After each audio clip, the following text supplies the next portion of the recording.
Hello everyone, welcome to my another blog.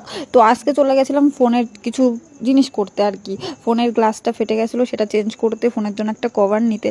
তো যেহেতু আমার একটাই ফোন আর একটাই ক্যামেরা, তো তার জন্য বাড়ি থেকে ভিডিওটা স্টার্ট করতে পারিনি। আমি মাঝ রাস্তার থেকে স্টার্ট করছি, মানে আমার কাজ কমপ্লিট হয়ে গেছে, তারপর স্টার্ট করছি। তো সন্ধেবেলা সবারই কিছু খেতে ইচ্ছা করে, ফাস্ট ফুড, আর সেরকমই আমারও করছিল ইচ্ছা। তো দাদুকে বললাম যে চলো একটু ফুচকা খেয়ে আসি। কথার অন্যথা না, সঙ্গে সঙ্গে ফুচকার দোকানকে ফুচকা অর্ডার করে নিলাম।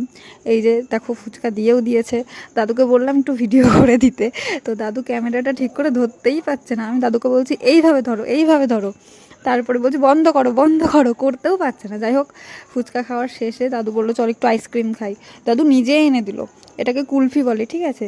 তো যাই হোক, তোমরা হয়তো সবাই চেনো ওই কুলফিটাকে। মানে আমাদের বাংলাদেশে তো এইভাবেই কুলফি খাই, কাঠির সঙ্গে দেয় না। আমাদের ইন্ডিয়ায় তো কাঠিতে সুন্দর করে দেয়। যাই হোক, কুলফি টুলফি খাওয়ার পরে পুরো পেমেন্ট করে আমরা এখন বাড়ির দিকে রওনা হলাম। রিক্সা করে যাচ্ছি। রাস্তাটা মানে এত ভাঙা, এত ভাঙা, এত ভাঙা, তো বলার মতন না। এই যে দেখো, রাস্তার কাজও হচ্ছে এক সাইড দিয়ে, প্রচুর খারাপ রাস্তাটা। এখানে অ্যাক্সিডেন্টও হয়েছে, অ্যাক্সিডেন্ট হয়ে একজন মারাও গেছে, 1 থেকে 2 জন। যাই হোক, সেই সব কথা বাদ দাও। দেখতে দেখতে দেখো আমরা পুরোনো হাটখোলা চলে এসেছি।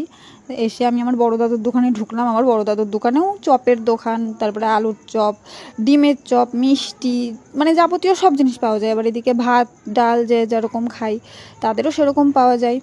তো চলো, আমরা এখন বাড়ির দিকে রওনা দেবো। একটা কোল্ড ড্রিঙ্কস নিলাম, নিয়ে সোজা বাড়ির দিকে রওনা দিচ্ছি। এই দেখো আমাদের বাড়ির রাস্তা, কিন্তু তোমাদেরকে দেখাচ্ছি, তোমরা যেন চলে এসো না। আরে না না না, আসতেও পারো, কোনো সমস্যা নেই। এটা হচ্ছে বাংলাদেশ। এবার যারা যারা ইন্ডিয়া থেকে দেখছো তারা তো আসতে পারছো না, এবার যারা যারা বাংলাদেশ থেকে দেখছো তারা কিন্তু এসো, ঠিক আছে। যাই হোক, চলো এখন বাড়ির দিকে রওনা দেবো, ঠিক আছে। এটা হচ্ছে আমাদের মাঠ। আর দেখো আমার অবস্থাটা কীরকম, পার্স টার্স আমি মানে এক হাতে ফোন, কোল্ড ড্রিঙ্কস, পার্স নিয়ে আর পাচ্ছি না, সব কিছু হাতে গুঁজে নিয়েছি।